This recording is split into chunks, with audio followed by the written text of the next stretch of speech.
नमस्कार, आदाब, सत श्री अकाल, welcome to news talk with VD Samir. भारतीय जो राजनीति है, उसके अंदर कुछ इस तरह के पॉलिटिशियंस हुए हैं, जिन्होंने अपनी जो पॉलिटिकल जर्नी है, वो बहुत बेखूबी के साथ उसके अंदर काम किया। लोगों के साथ कनेक्टिविटी, संवाद लगातार उन्होंने जारी रखे। इसके अलावा अपनी जो कॉन्स्टिट्यूएंसी है, अपना जो हल्का होता है, चाहे वो लोकसभा है, विधानसभा है, उसके अंदर डेवलपमेंट के कार्य इस तरह किए हैं कि आम जन को कहीं न कहीं मजबूर होना पड़े उनको फिर से इलेक्ट करने के लिए। यानी उन्होंने अपना जो वोट है, वो अपने काम के आधार से मांगा। तो आज मैं आपके सामने चर्चा के लिए जो एक महीन टॉपिक लेके आया हूँ, वो है भारतीय जनता पार्टी के जो पूर्व के मेंबर पार्लियामेंट रहे हैं, मिनिस्टर रहे हैं, नेहरू गांधी परिवार से आते हैं, मेनका गांधी जी और उनके जो सुपुत्र हैं वरुण गांधी जी। मेनका जो गांधी हैं, ये शायद जो आज का यूथ है उनको मालूम नहीं होगा। मेनका गांधी जो हमारे फॉर्मर प्राइम मिनिस्टर थे, मिसेस इंदिरा गांधी, उनके डॉटर इन लॉ हैं। जो हमारे फॉर्मर प्राइम मिनिस्टर थे राजीव गांधी, उनके छोटे भाई जो संजय गांधी थे स्वर्गीय, उनके वाइफ हैं मेनका गांधी। यानी जो अभी राहुल गांधी, प्रियंका गांधी वाड्रा हैं, उनकी जो है वो चाची हैं, आंट हैं। और राहुल गांधी, प्रियंका गांधी के फर्स्ट कज़न हैं वरुण गांधी। लेकिन फैमिली के अंदर कुछ मतभेद हुए जब संजय गांधी जी की दुखित एक देहांत हो गया था, उनका प्लेन एक क्रैश हुआ था। उसके बाद जो मिसेस इंदिरा गांधी हैं, उनके साथ कुछ पर्सनल इश्यूज़ को लेके एक जुदा लाइन पकड़ी थी मेनका गांधी जी ने। तो मेनका गांधी ने जो अपना पहला इलेक्शन है, वो जब मिसेस इंदिरा गांधी का असैसिनेशन हुआ 1980 में लड़ा, बतौर इंडिपेंडेंट कैंडिडेट लड़ा और अपने ही जो जेठ हैं राजीव गांधी के खिलाफ उन्होंने अगेंस्ट इलेक्शन लड़ा और वो पहला अपना इलेक्शन काफ़ी बड़े मार्जिन से हार गए थे। मिसेस मेनका गांधी को ऐसा लग रहा था कि उस वक्त जो यूथ कांग्रेस का विंग है और जो एक संजय गांधी ने मंच बनाया था, जिसके अंदर मैं समझता हूँ कि कांग्रेस के अंदर उसकी बहुत पैंठ थी, उस सभी चीज़ों का एनालिसिस करने के बाद मिसेस मेनका गांधी को लगा कि उनको ये फाइट इलेक्शन ज़रूर करना चाहिए और उनको उम्मीद थी कि वो एक टफ फाइट देंगे राजीव गांधी जी को। लेकिन पहला इलेक्शन उन्होंने अपना हारा। ये इलेक्शन हुआ था 1984। उसके बाद 1989 में जो दूसरा इलेक्शन हुआ, उसमें जनता दल से जीत के मेंबर पार्लियामेंट बनी लोकसभा में पहली बार 1989 में। उसके बाद से बतौर इंडिपेंडेंट उन्होंने इलेक्शन लड़ा। 1998 का, 1999 का इलेक्शन भी उन्होंने लड़ा पीलीभीत से और वो इलेक्शन उन्होंने जीते। उसके बाद मेनका जी ने 2004 में भारतीय जनता पार्टी को ज्वाइन किया।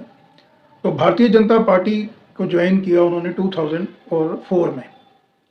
उसके पहले जो वाजपेयी साहब की सरकार थी सेंटर के अंदर, 1999 से लेकर थोड़ा समय चली थी, 1 डेढ़ साल, उसके अंदर स्टेट मिनिस्टर रहे मेनका गांधी। और जनता दल की जो सरकार थी जिसमें वीपी सिंह साहब प्राइम मिनिस्टर थे, उसमें भी स्टेट मिनिस्टर रही मिसेस मेनका गांधी। तो मेनका गांधी ने पीलीभीत में जो काम किया, उस काम की बदौलत ही उनको लोगों ने री इलेक्ट किया। उनकी बहुत बड़ी कनेक्टिविटी बहुत बढ़िया थी, उन्होंने अपनी कॉन्स्टिट्यूंसी के लिए बहुत बेहतर काम किया, जिसका रिजल्ट आया कि लगातार वो पीलीभीत से वो इलेक्शन जीतते रहे और मिनिस्टर भी बने। पहले वाजपेयी साहब की गवर्नमेंट में भी बने, वीपी सिंह साहब की गवर्नमेंट में भी बने, और जो 2014 में मोदी साहब की गवर्नमेंट थी पहली टर्म, उसके अंदर भी जो मेनका गांधी हैं वो कैबिनेट मिनिस्टर रहे। तो शानदार एक यात्रा रही।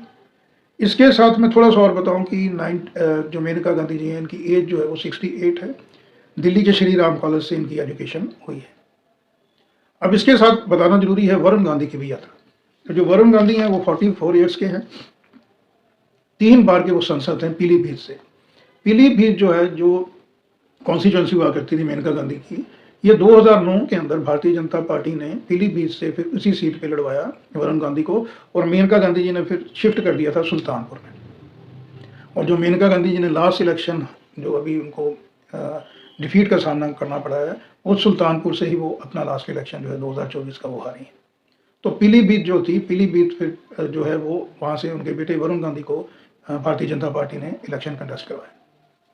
तो 3 बार के सांसद, मेंबर पार्लियामेंट लोकसभा जो हैं वो वरुण गांधी हैं। वरुण गांधी ने 2012-13 में ये सबसे मैं बताना चाहूंगा कि यंगेस्ट जनरल सेक्रेटरी बने भारतीय जनता पार्टी के। जो मौजूदा समय डिफेंस मिनिस्टर हैं राजनाथ सिंह जी, इनके काफ़ी क्लोज इनकी एसोसिएशन रही। यूपी के अंदर कहीं ना कहीं राजनाथ सिंह की लीडरशिप में ही इनको आगे इनकी जर्नी जो है वो चालू रही। उसके अलावा 2004 में भारतीय जनता पार्टी ज्वाइन कर ली थी वरुण गांधी ने, और वरुण गांधी ने बहुत एग्रेसिवली कंपेन किया था। 40 के आसपास जो असेंबली सीट्स हैं यूपी के अंदर उनकी जिम्मेवारी दी, और उन्होंने बहुत एक एग्रेसिव मोड में हिंदुत्व को लेके वहाँ पे प्रचार किया। और बहुत जल्द लगभग 3-4 साल में जो भारतीय जनता पार्टी की हाई कमान है उनकी एक किस्म से आंख के तारे बन गए वरुण गांधी, क्योंकि वक्ता वो बहुत बढ़िया थे, उनकी भी कनेक्टिविटी लोगों के साथ बहुत बढ़िया थी, संवाद की शैली अपनी माता की तरह बहुत बेहतर थी। और जो पीलीभीत की जनता है उन्होंने लगातार उनको 3 बार संसद में पहुंचाया। इसके अलावा भारतीय जनता पार्टी ने उनको वेस्ट बंगाल की जिम्मेवारी भी दी थी। तो वेस्ट बंगाल के अंदर भी उन्होंने बीजेपी की जो अफेयर है उनके इंचार्ज रहे थे 2013 में, जब राजनाथ सिंह के साथ उनकी काफ़ी ज़्यादा क्लोजनेस थी। तो बेहतरीन यात्रा ये चलती रही। वरुण गांधी की उनकी माता की जो एसोसिएशन है वो चाहे गांधी परिवार का से संबंध रखती थे वो दोनों, लेकिन भारतीय जनता पार्टी की टॉप लीडरशिप ने उनको अप्रिशिएट करते हुए उनको लगातार कहीं ना कहीं प्रमोट किया। अब जो बात आगे जहां से वरुण गांधी जो हैं, वरुण गांधी की यात्रा में जो विघ्न पड़ना शुरू हुआ वो हुआ 2013 के आसपास। अखिलेश यादव जो थे वो 2012 के अंदर चीफ मिनिस्टर बने उत्तर प्रदेश के अंदर, और वरुण गांधी की लोकप्रियता जैसे मैंने बताया कि 14-15 में उत्तर प्रदेश के अंदर पीक में थी, और एज फैक्टर भी उनके हाथ में था। और वो कहीं ना कहीं उनको ये लग रहा था, उन्होंने एक सेल्फ एनालिसिस किया कि और सेल्फ प्रमोशन का काम किया कि वही जो है अखिलेश यादव को आने वाले चुनाव में जो 2017 में होना था, तो वो एक चीफ मिनिस्टर का चेहरा उन्होंने और उनके लोगों ने उनको प्रोजेक्ट करना शुरू कर दिया। इस दौरान 2016 के आसपास जो दौरे शुरू हुए यूपी इलेक्शन स्टेट असेंबली को लेके, भारतीय जनता पार्टी की जो टॉप लीडरशिप है उसके अंदर अमित शाह जो होम मिनिस्टर अभी हैं, वो भी उनके भी कुछ विजिट और दौरे थे, उनके कार्यक्रम लगे हुए थे यूपी के अंदर, लखनऊ के अंदर। तो वहाँ पे जो बड़े बड़े बैनर्स वरुण गांधी के सपोर्टर्स ने लगा दिए, उसके अंदर उन्होंने ये मैसेज कन्वे करने की कोशिश की भाजपा जो टॉप का लीडरशिप है उनको, कि ये चुनाव जो है वो वरुण गांधी की लीडरशिप में ही लड़ा जाएगा।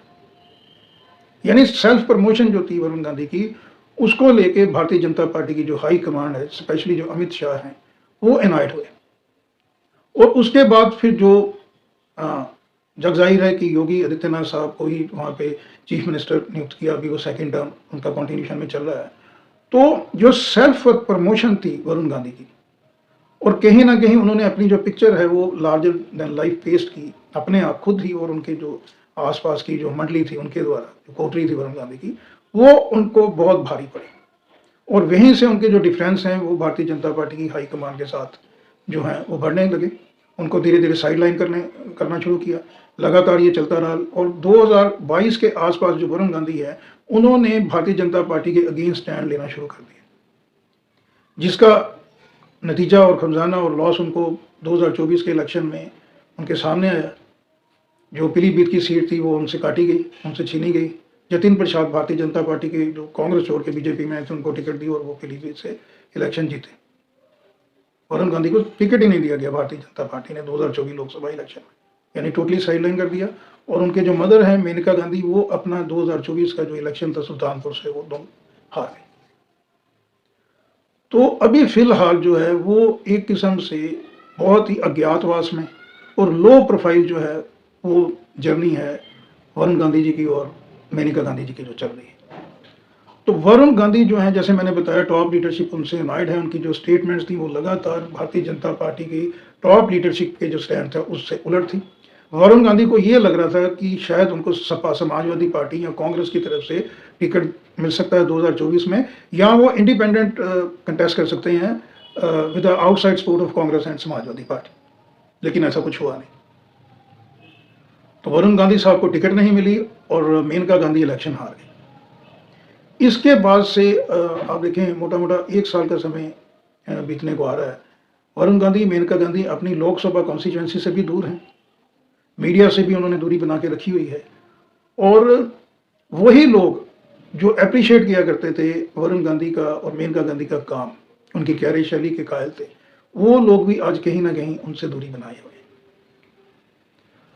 तो पॉलिटिक्स के अंदर, भारत की राजनीति के अंदर, जैसे मैं प्राय आपके समक्ष एक चीज़ बताता हूँ कि जो ह्यूमन साइकोलॉजी है थ्रू आउट द वर्ल्ड, चाहे आप अमेरिका में चले जाएं, यूरोप में चले जाएं, वैसे कहीं भी चले जाएं, लेकिन खासकर जो एशियन कंट्रीज हैं, भारत और जो उसके इर्द गिर्द के कंट्रीज हैं, जो लोगों की साइकोलॉजी है, ह्यूमन साइकोलॉजी है, लोगों की मेमोरी वो बहुत शॉर्ट मेमोरी है।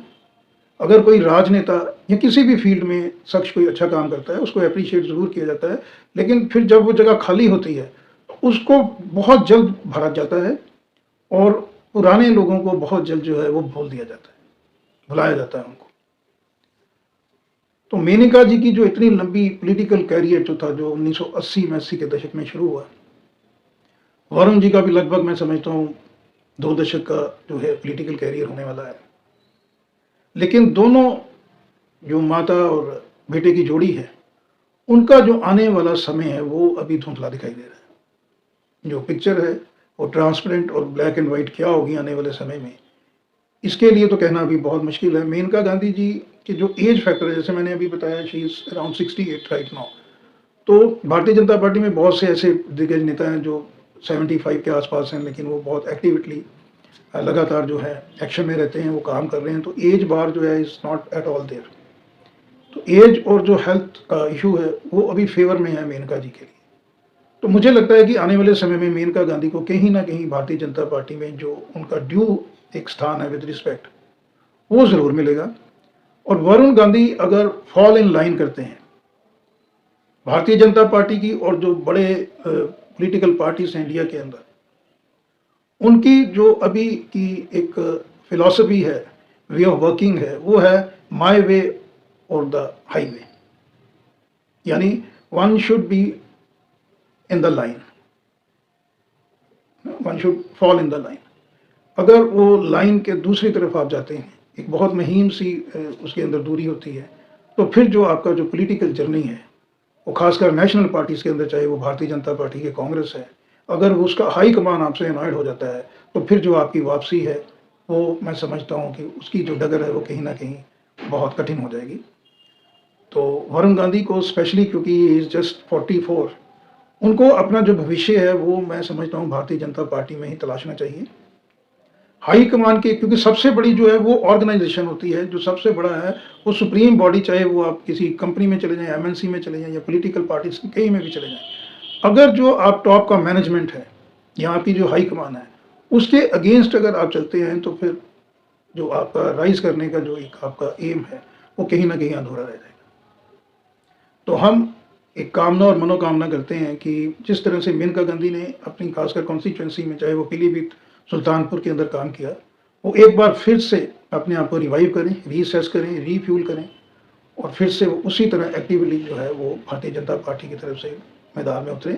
और वरुण गांधी जो हैं उनको पॉलिटिकल मेच्योरिटी दिखाने की ज़रूरत है, और जो उनका जो माइंडसेट और उनकी जो फिलॉसफी है वो भारतीय जनता पार्टी की फिलॉसफी के साथ मेल खाती है, जहाँ तक मेरा मानना है। तो वरुण गांधी को भी जो अपनी राह है वो अभी तलाशने की ज़रूरत है, चाहे वो भारतीय जनता पार्टी में या किसी और रीजनल पार्टी के साथ हो, उनका जो भी मन है उनको जाना चाहिए, क्योंकि जिस तरह का कैलिबर और पोटेंशियल इनके अंदर है वो मैं समझता हूँ भारतीय राजनीति के लिए इनकी जो सेवाएं हैं वो बहुत वैल्यूएबल रहने वाली है। तो आज की लड़ी में इतना ही, फिर किसी मुद्दे को लेकर आपके सामने, किसी इशू को लेकर, ज्वलित इशू को लेकर हाजिर होगा। तब तक के लिए नमस्कार।